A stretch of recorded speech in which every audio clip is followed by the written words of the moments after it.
Tayo sa may bahay po. Ayun po, nahulog po kanina. Cellphone. Ayun po. Hindi ko po na-ready kanina. Sorry po. Ayun po, nahulog. Tara po. Ayun, tinitibay namin.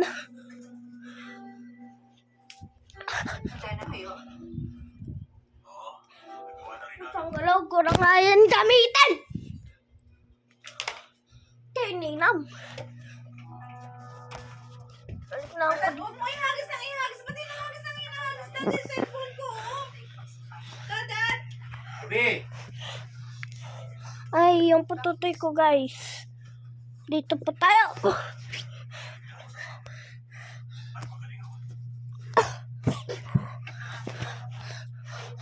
Tayo sa may init po dito. So, ayun.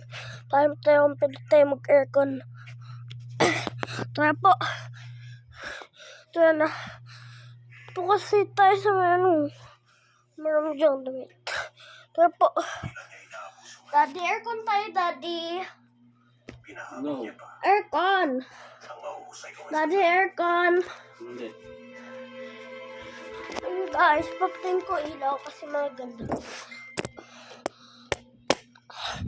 Ayun pa, pati sa kusina. Asan cellphone ko? Ito. Nabasag? Hindi. Unti lang. Anong unti lang? Patingin niya! Nakalagay lang Buksan mo nga yung ilaw! Nakalagay lang ng ano niyan eh. Talaga to.